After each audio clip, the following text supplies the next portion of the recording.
Oh putain! Oh mon Dieu! Wow. Comme il a coffré celui-là!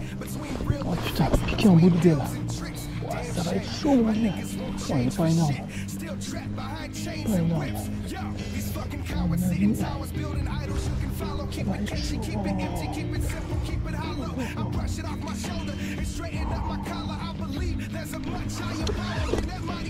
Ah ouais, piqué en bout de gueule!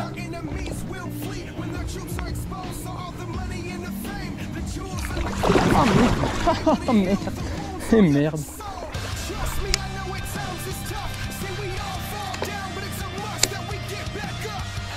Tiens, qu'est-ce que je disais?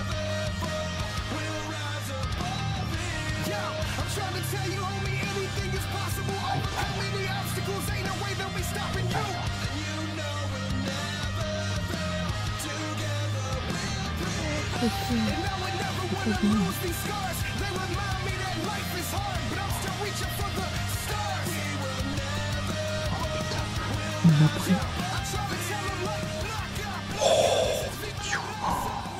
Oh, il est pas vilain du tout. Et ben voilà. Donc le balame. J'ai enlevé les plombs là, juste sous la surface de l'eau. Premier poisson. Pas un monstre mais qui fait plaisir.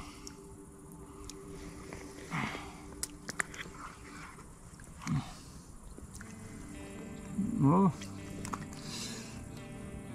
Ça fait presque 70. Allez. On dit bye bye. Ah, l'autre était beaucoup plus gras. Hein. Allez, fonce gros.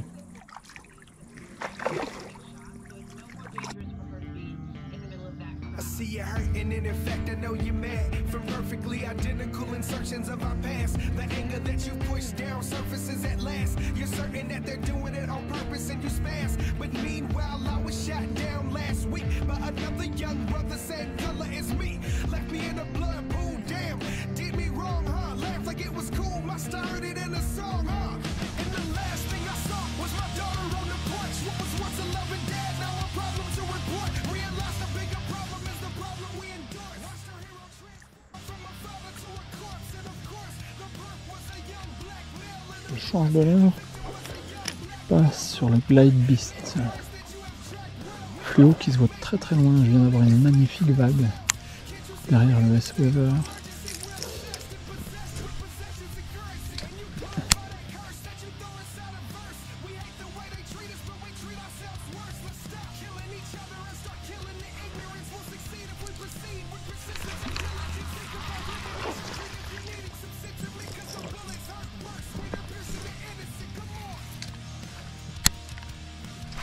Putain.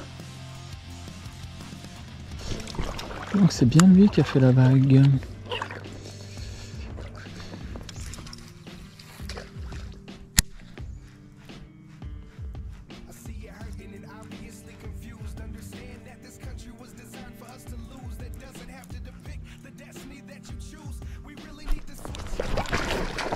Oh non!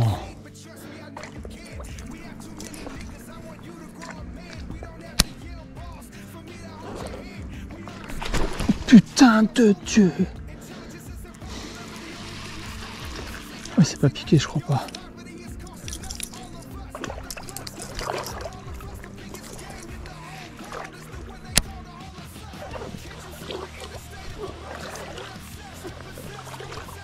Même pas un leak.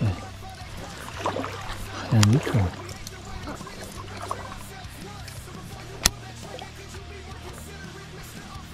Hop.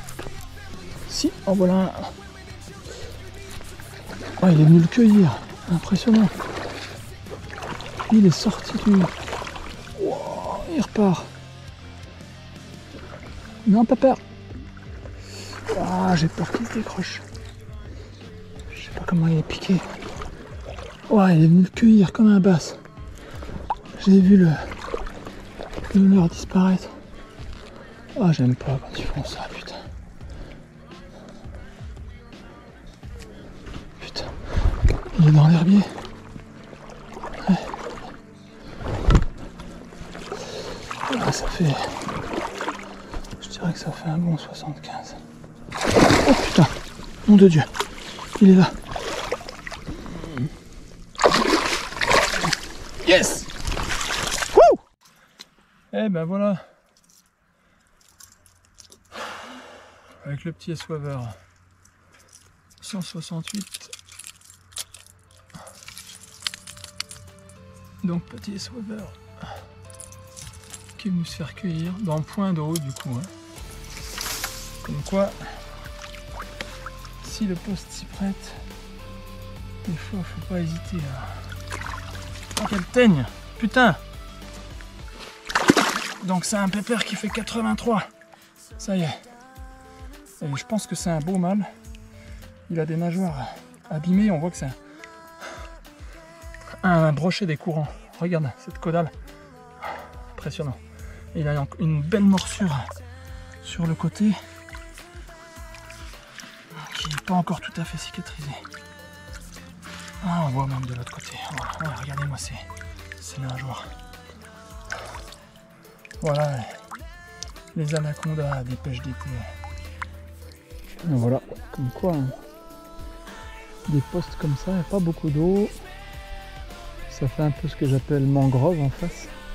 Les saules qu'avance, il y a des zones d'ombre, ils sont super tranquilles. Et puis il y a les chevennes. Visiblement il y a quelques truites aussi. Et puis plein de verrons qui servent de nourriture aux perches. Toujours pas mal de perches qui se glissent là-dedans là. Et puis voilà, tu vois. Le petit essoiveur derrière. Qui est pratique parce que du coup il coule pas vite. Donc tu peux pêcher dans 30, 40, 50 cm d'eau quoi. Donc ça c'est cool. Et ouais vraiment, pas d'attaque. Il est vraiment venu le cueillir naturellement. Impressionnant.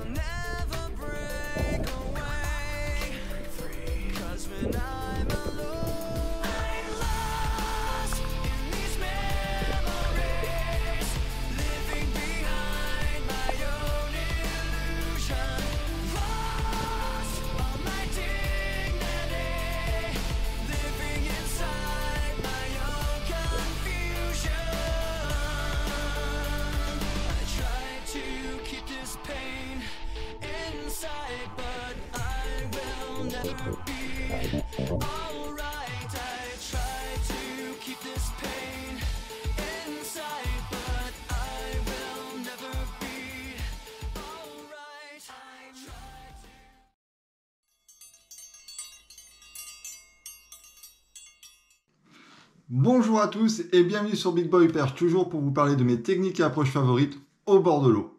Et celle de Romain aussi. Alors, vous avez pu le voir au début de la vidéo, Romain nous a partagé quelques sessions au travers de cette vidéo. Donc aujourd'hui nous allons parler du matériel de Romain. Voilà, swim bait, big bait, combo, moulinet, canne, pitching, ça c'est son approche qu'on a pu voir au travers cette vidéo. Et voilà, en gros, on va un peu développer, je vais un peu développer ce qu'on a vu sur la session de Romain. Voilà, parce qu'avec Romain, Criminal Anglers, Big Boy Perche, on n'a pas peur de dénoncer, de tordre le cou aux idées reçues. Et voilà, on n'a pas peur du lobby industriel de la pêche au leurre, qui dit qu'il faut utiliser des petits leurres en été et surtout utiliser de la tresse qui coûte cher quand on pêche au big bait. Voilà, parce que la tresse c'est fort. Et donc voilà, nous on n'a pas peur, on dénonce, on pêche en nylon et on en est fiers. Voilà. Je vais commencer cette vidéo par vous présenter mes derniers achats. Mon dernier achat, les temps sont durs. Donc les achats se diminuent. C'est toujours avec la société Bait Sanity, basée en Californie, que je vous avais présenté un leurre déjà la dernière fois. Là, c'est le l'Antidote Glide. Alors, c'est un glide bait conçu pour le black bass. Aïe. Voilà, je vous présente la bestiole. C'est voilà. Il est assez simple dans son design. Et moi j'aime beaucoup. 19 cm pour 74 grammes en slow seeking. Le seul truc que j'ai rajouté, c'est l'indicateur fluo. Parce que comme vous l'avez vu au travers de la vidéo de Romain, c'est une pêche très très visuelle. Donc c'est important d'avoir un visuel tout au long de la pêche, de l'action de pêche. Donc voilà. Donc je pense que j'ai assez montré. Le fameux antidote de la société Bait Sanity qui sort à peu près à 49 € en France. Maintenant parlons du matériel de Romain dans cette vidéo. Il a utilisé un Dawn Swimmer de chez Jackal en 220 slow floating. Voilà. Un Balam de chez Madness en 245. Pareil avec des indicateurs lumineux. Fluo. Flottant, un S-Weaver 168 de la société River to Sea. Voilà, et un leurre que j'ai pas, qui est de la société Biwa, le Glide Beast en 145 S Seeking. Donc c'est un glide bait qui ressemble un peu au Chibitarel d'ailleurs. Voilà, qui est haut, à flanc plat, qui a l'intérêt de bien réagir au niveau du courant. Voilà, qui va avoir une nage assez erratique. Limite Walking the Dog, et voilà, qui est assez intéressant. Le Glide Beast, il sort pas trop cher au niveau tarif. Romain, des échos de Romain, il en est hyper satisfait, et voilà, c'est de la société Biwa. Au niveau de ses combos, il utilise deux combos là dans cette vidéo, la Trinis Neo XH+, et avec un Revo Beast de chez Abu Garcia en récupération de 75 cm par tour de manivelle, et un autre combo, le Daiwa Ballistic Heavy, avec un Revo Roxani Power Shooter avec une récupération de 88 cm. Alors l'avantage en fait c'est d'avoir un fort ratio, c'est que vous avez pu le voir, c'est des rivières assez encombrées avec de la végétation, un fort courant, ça se voit pas trop dans la vidéo mais le courant est très fort, et des herbiers. Donc le poisson il faut le sortir avec autorité, et bah voilà, faut le combo qui va avec. C'est des poissons très très musclés. Pour avoir vu l'état de ces tripes, juste sur des attaques, la multitude de tripes ouvertes par les attaques, c'est impressionnant. C'est des poissons, bah voilà, c'est pas des poissons d'étang ou de marais ou de lac, quoi. Donc c'est des poissons avec des nageoires très développées et très très musclés. J'ai été surpris de voir les attaques, les combats, et ainsi que l'état des tripes qui est ouvert, quoi. Voilà, ouvert comme un vulgaire fil de fer. Donc sont assez impressionnants ces brochets. Donc c'est pour ça que Romain utilise aussi du nylon. Voilà, entre 40 quand il pêche avec des petits leurres en big bait, jusqu'à 45 centièmes. Et de mémoire, je crois qu'il n'a jamais eu aucune casse. Voilà, avec du nylon. Je pense que même moi, je réfléchis en plus de 20 ans de pêche. Je crois que j'ai sans doute dû avoir des casses en nylon, mais beaucoup moins qu'avec de la tresse. La tresse, ça permet aucun défaut, aucune inattention, quoi.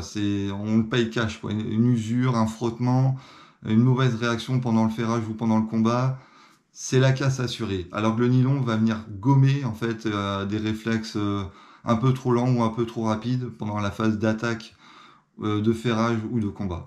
Donc c'est pour ça que dans tous les cas, je le répète dans plein de vidéos, j'ai fait une vidéo dans tous les cas nylon versus tresse, mais je pense que j'en referai une. Tous ces leurres ont été inventés, ont été développés avec du nylon ou des hybrides fluorocarbone fluorocarbone nylon. La tresse, c'est bien si vous pêchez au big bait dans 10 mètres d'eau, mais autrement il n'y a aucun intérêt. Et on a toujours en France cette volonté de dire que la tresse, le côté tactile, la tresse côté résistance, il n'y a pas besoin d'être tactile pour pêcher en tresse, pour pêcher au big bait, quoi, ou avec la plupart des hard bait. Et la plupart des carpistes utilisent le nylon. À la pêche au gros, on utilise le nylon.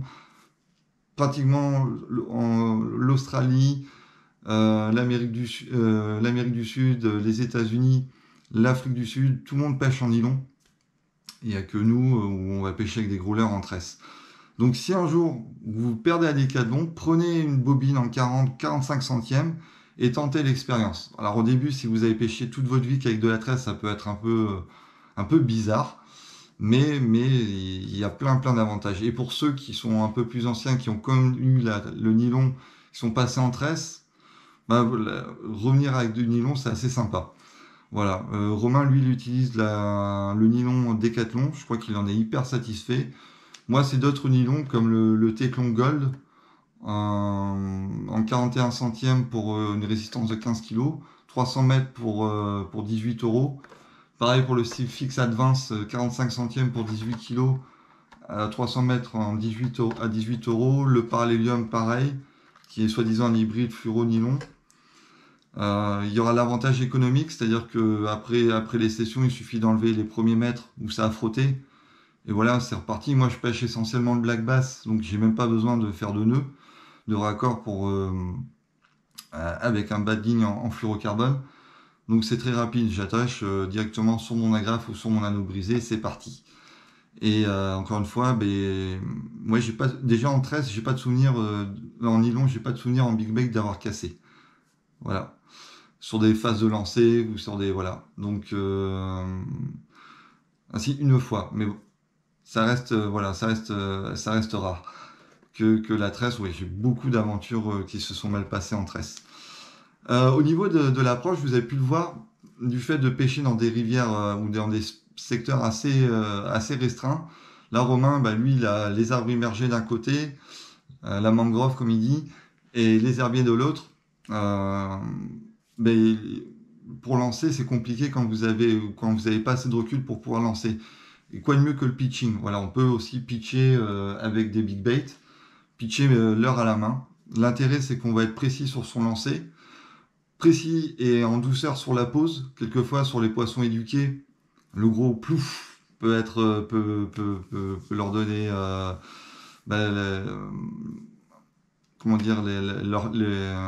fermer leur gueule, quoi.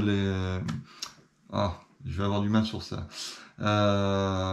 Arrêter carrément la pêche dans le sens où le poisson va sentir l'arnaque arriver avec les ploufs du leurre. Donc là, l'avantage de pitcher un gros leurre qui fait plus de 100 grammes, c'est qu'on va feutrer l'impact du leurre dans l'eau et c'est hyper intéressant. Une fois, même dans la précision, voilà, Romain, vous voyez, il pose le leurre directement entre les branches sur les zones sélectionnées. Et ça a plein d'avantages. Chose qu'on voit rarement, le fait de pitcher des leurres. Autre idée reçue que Romain et moi on voulait un peu dénoncer, même beaucoup parce qu'on n'a pas peur. On n'a pas peur des retombées. On n'a pas peur de perdre notre sponsorat. C'est estival égale petit leurre. Alors oui, il faut bien mettre des règles pour que les gens commencent. Mais non. Ou petit leurre et poisson éduqué, forte pression de pêche égale petit leurre. Déjà, il faut savoir qu'en France, la moyenne des leurres vendus et le type de leurre vendu, c'est des leurres souples entre 2 pouces et 5 pouces. C'est pas grand. 2 pouces, 5 pouces, voilà. Donc, à partir du moment où vous utilisez des leurres plus grands, plus petits, c'est compliqué, mais des leurres plus grands, déjà, le poisson éduqué, lui, il n'a pas l'habitude. Donc, je vous promets, vous allez dans des étangs où il y a une pression de pêche avec que des mecs qui pêchent avec des leurres entre 2 et 4 pouces. Vous présentez ça, le poisson, il va halluciner, il n'y aura aucun souci. Vous allez faire des pêches miraculeuses. Et un poisson va toujours réfléchir, il va être pragmatique, surtout le brochet, où lui, c'est un sprinter, c'est-à-dire qu'il pêche en embuscade. Il va réfléchir effort et l'intérêt de cet effort. C'est-à-dire que entre un petit chevenne tout nerveux qui lui passe devant comme ça et un chevenne un peu plus gros, il va se déplacer, un sujet, un brochet sérieux va se déplacer plus facilement sur un gros leurre comme ça. Vous fermez pas sur le fait que été égale petit leurre. Moi actuellement je suis calé sur les black bass. Même session black bass c'est pareil, c'est avec des leurres de 20 cm. Et alors que tout le monde vous le dira, en période estivale, c'est mieux d'utiliser des petits leurres. Faites vos propres expériences, tentez des choses différentes. C'est un peu ce que Romain vous dirait sur la pêche. Et surtout sur le big baiting, quoi. Voilà. Si vous pouvez tenter le nylon, ce serait, à mon avis, vous gagnerez en sécurité et en quantité de prise. Voilà. C'est-à-dire qu'il y a beaucoup moins de décrochés, beaucoup moins de casses. Donc voilà, c'était une des rares vidéos où Romain nous faisait le plaisir de partager ses sessions avec lui. Donc n'hésitez pas à laisser des commentaires, à mettre des pouces en l'air, plein de pouces en l'air, à partager. Et voilà, Romain sera ravi de répondre à vos commentaires et à partager avec vous encore une fois. Donc je vous souhaite, non, je vous souhaite pas un bon visionnage, mais je vous dis déjà à très très bientôt.